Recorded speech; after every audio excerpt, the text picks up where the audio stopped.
What is going on, y'all? Back at it. Now, I made videos before on this topic, but it's coming back around. We're going to be talking about the counterterrorism and how now that's officially means we're going to be targeting trans people. And not just transgender people, but basically anybody that's advocating for marginalized communities. So if you're a black person, advocating for Black Lives Matter, if you're a poor person advocating for living wages, if you're a woman advocating for feminism, etc., you can be potentially listed as a terrorist under Trump's counterterrorism czar, Sebastian Gorka, is blaming transgender people for Charlie Kirk's death, even though that was a white cisgender male who was killed and murdered by another white cisgender male. Somehow, trans people are always being used as the scapegoat for any and everything that goes wrong in the USA. So, the White House released a new United States counterterrorism strategy, the first such directive since 2021. Biden era memo emphasizing the need to combat white supremacist violence, which has now been scrubbed from the White House website. Mind you, it was mostly white cisgender males who decided that January 6, 2021 was a great time to try and overthrow the government because they didn't feel like Biden and Harris won the 2020 presidential election. Okay.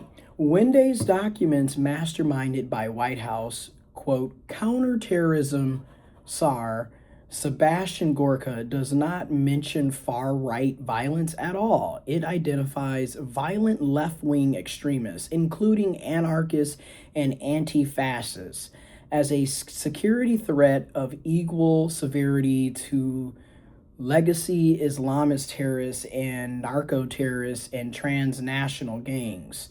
The administration will now apparently prioritize the rapid identification and neutralization of violent secular political groups whose ideology is anti-American, radically pro-transgender, and anarchists. So basically, anybody that, is liberal, fighting for social justice, freedom, rights for marginalized people, we are all terrorists now.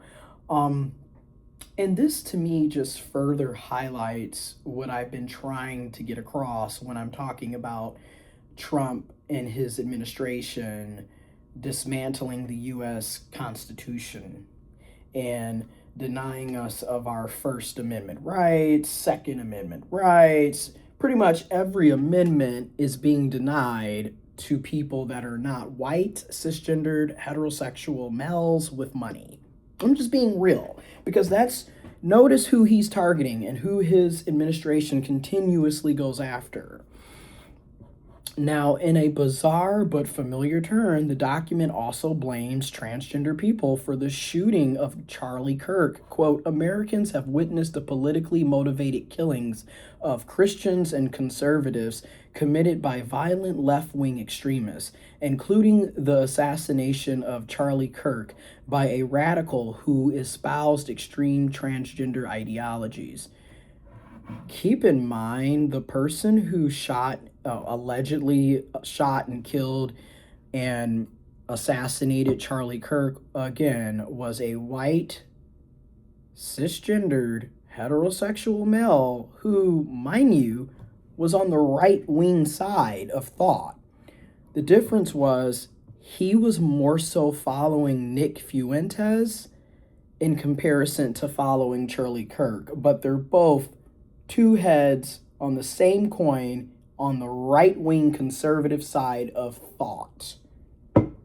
Not someone who's pro-trans, not someone who's a leftist, but a right-wing conservative supporter is who allegedly assassinated and killed Charlie Kirk, September of last year. Gorka told reporters at a press conference Wednesday that the administration would crush any threat, quote, whether it is the cartels, the jihadists, or violent left-wing extremists like Antifa. Antifa is not an actual group. It's literally short form for anti-fascism, anti-fascists, which, why should anyone be pro-fascist? Just saying. And like the transgender killers, the non-binary, the left-wing radicals who killed my friend Charlie Kirk, we will take them on head on.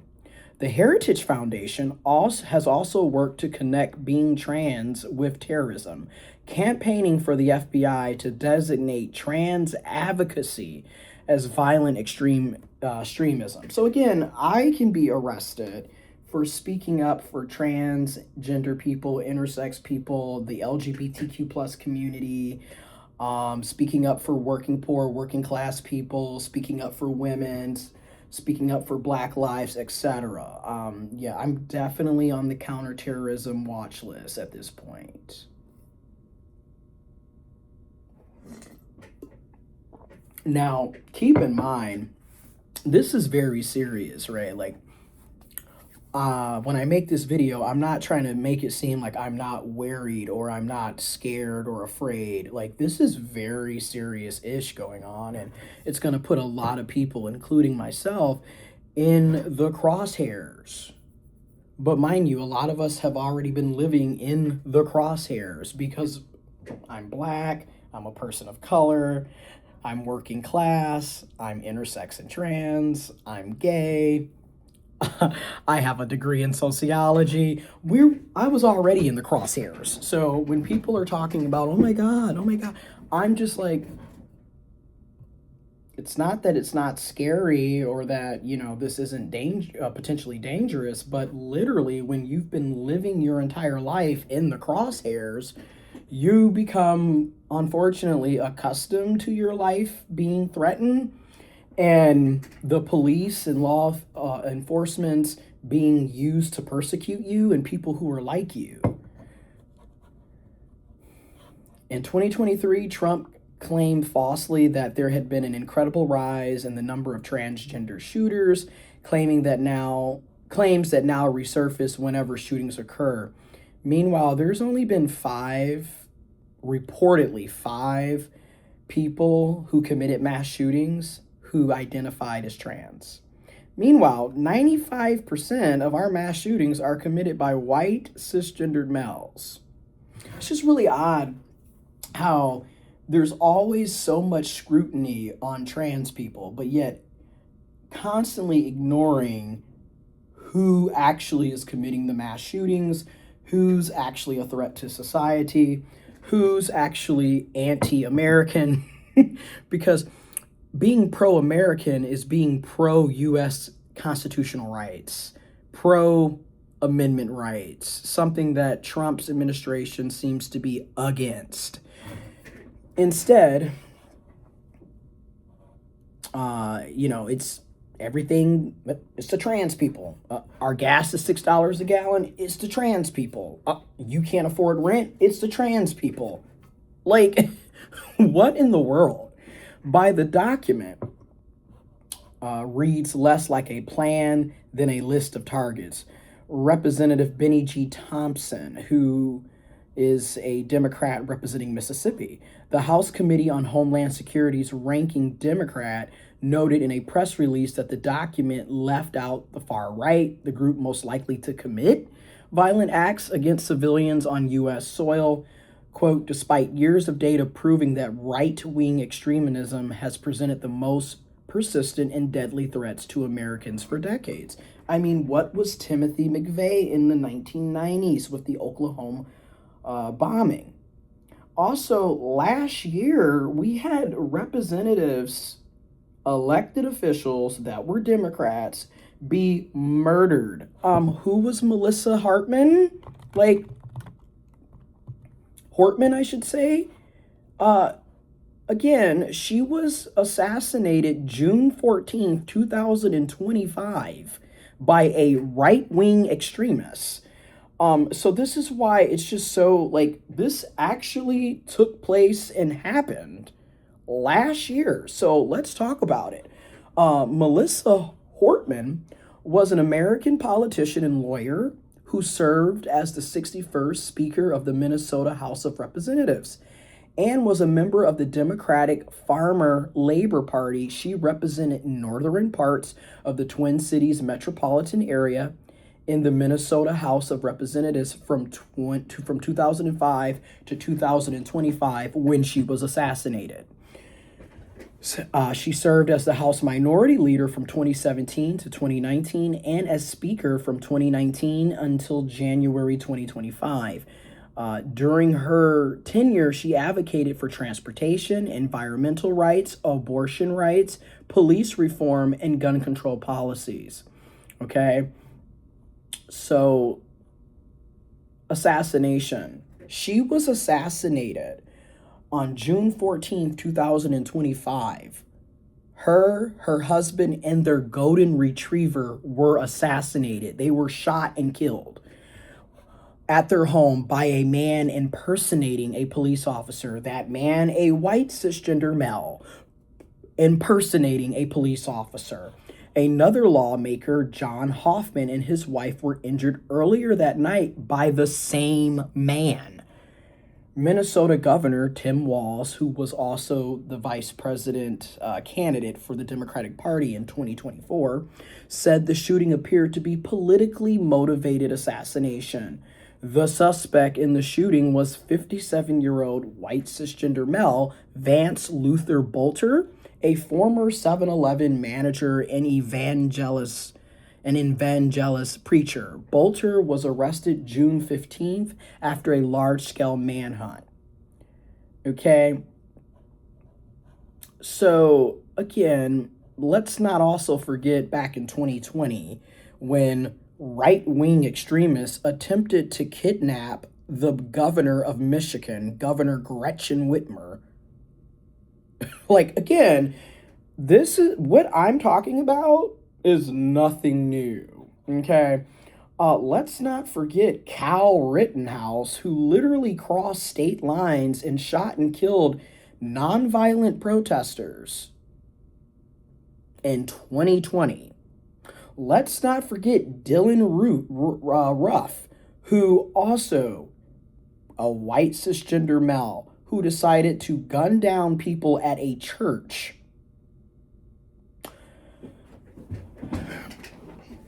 I can go on and on and on the amount of people who literally, or should I say, the right-wing conservative, Trump-supporting, mega maggots type folks that are committing acts of domestic terrorism right here on U.S. soil. But somehow, it's the trans people that we need to be worried about. Just saying. Instead, Thompson said the White House has produced a document full of fake administration counterterrorism achievements, including mass deportations and more than 40 unauthorized and deadly military strikes on vessels in the Western Hemisphere. There are zero strategic objectives, lines of effort, or agency assignments. Counterterrorism itself is a politicized term that came into common use following the September 11th attacks and the invasions of Afghanistan and Iraq. It formed part of the language of the policing apparatus that targeted Muslim and Arab Americans and legitimized surveillance of those communities as terrorist threats. That same language is now applied to transgender people.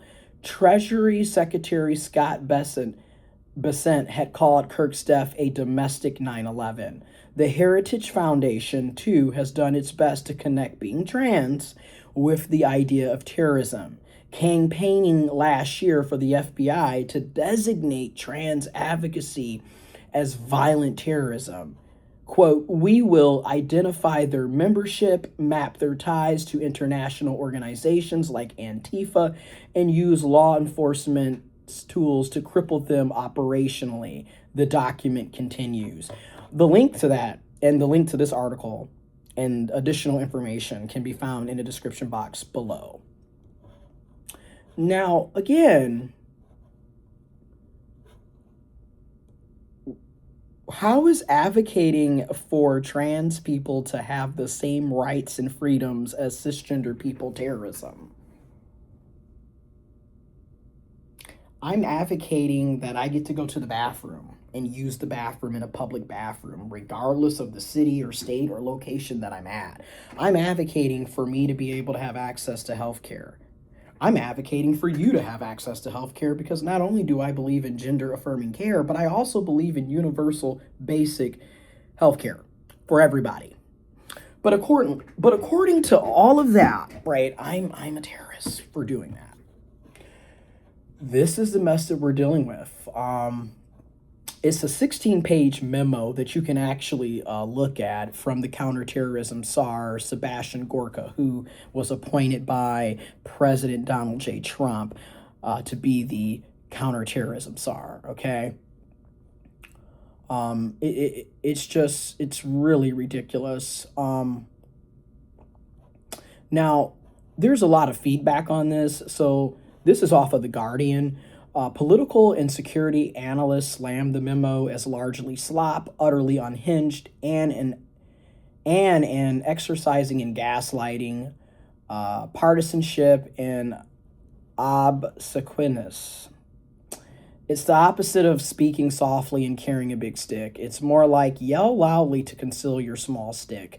Colin Clark, director of the Sofin Center, a security think tank, wrote in a series of blistering posts about the document, and is transparent to our allies and adversaries.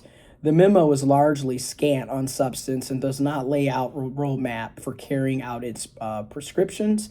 It identifies what it labels three major types of terror groups as priorities: narco-terrorists and transnational gangs, legacy Islamist terrorists, and violent left-wing extremists, including anarchists and anti-fascists. It makes no mention, again, of far-right or white supremacist ideology, which has consistently been behind incidents of domestic political violence. Again, they assassinated Melissa Hortman, her husband, and their dog last year, June 14th, 2025. Okay. But singles out radically pro-transgender and anti-American ideology for neutralization. It claims immigration has turned Europe into an incubator of terror threats and called on European allies to halt its willful decline. And its excuse past administration of having weaponized the intelligence community, pledging to keep the intelligence apparatus from being used as a political tool against innocent Americans, even as it outlines a plan that appears to do exactly that. So again, this information is in the description box below, but this is what, again, people have been trying to warn folks and educate people on. But again, a lot of folks don't think things are serious or real, or they simply don't care because it's not directly impacting them. But when something does directly impact them, like paying $6 a gallon for gas or potentially being sent a draft letter to fight for a war in Iran, then all of a sudden it's the end of the world. And how can this happen? And what about us? While ignoring all of the other red flags that have been around. So this is why I will continue to share this information as long as I can, because who knows? I might be getting detained. We don't know. Welcome to living in fascism. Welcome to living in a very much white supremacist, racist, xenophobic, transphobic, and just straight up bigoted, closed-minded administration, with Trump's administration, but also like the history of the USA is exactly what we're seeing. It's a continuation of oppression on steroids.